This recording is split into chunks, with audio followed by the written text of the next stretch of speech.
Fala pessoal, meu nome é Lucas Miracosta, sou advogado especializado na área de franquia e hoje eu vou falar dos abusos dos franqueadores e da evolução da lei de franquia. Infelizmente, aqui no Brasil, nossa lei de franquia é muito pobre e ela ainda não previne os abusos que acontecem. E o nosso sistema jurídico, ele também tem protegido, às vezes, um pouco os franqueadores nesses abusos que eles acabam cometendo contra os seus franqueados. Eu acho que isso é uma coisa relativamente normal, esperada por uma questão histórica, do ponto de vista histórico, do ponto de vista evolutivo.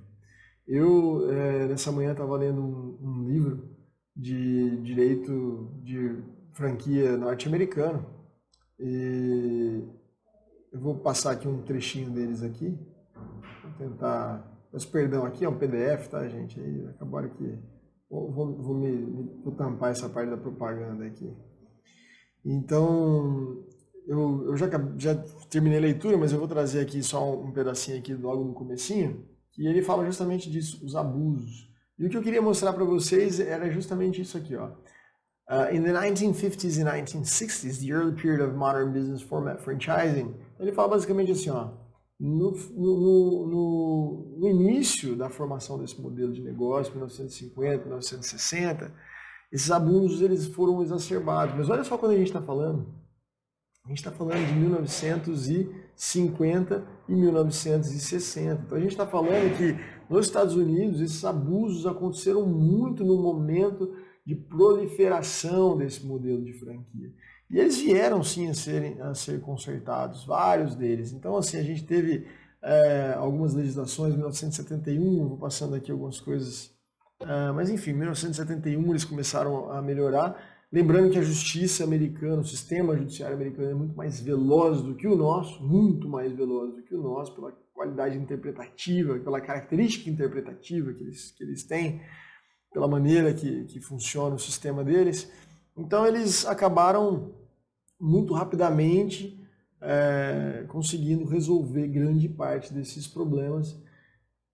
Mas quando a gente coloca em perspectiva o tempo, uma correlação temporal do tempo que no Brasil as leis e o sistema legal demora para evoluir, comparado com o norte-americano, a gente está mais ou menos próximo. O boom das franquias no Brasil, eles começaram no ano 2000.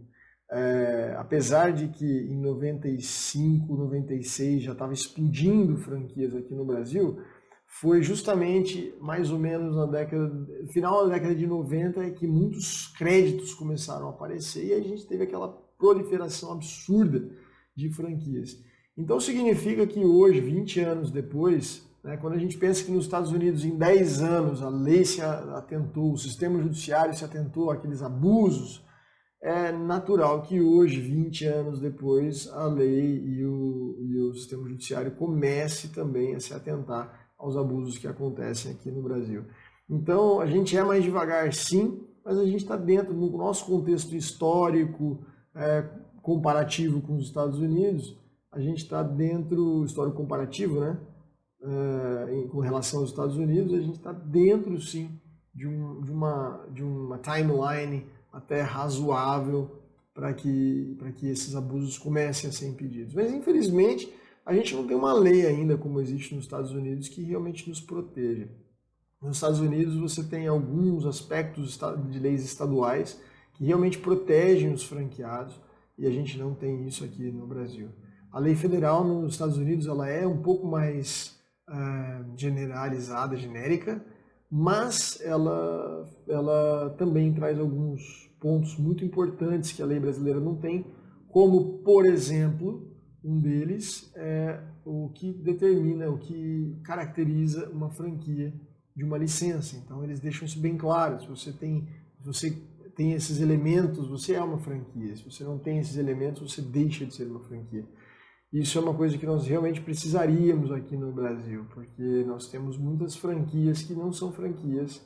E aqui no Brasil, se você simplesmente disser que você é uma franquia, você passa a ser considerado uma franquia. Como, por exemplo, nós temos aqui as cotas de franquia, que é algo legal, não é ilegal, mas que definitivamente não é uma franquia. Você ser cotista de uma unidade que você sequer participa no CNPJ, ou se você participa que você não tem acesso a absolutamente nada, você é um investidor, mas você definitivamente não é um franqueado.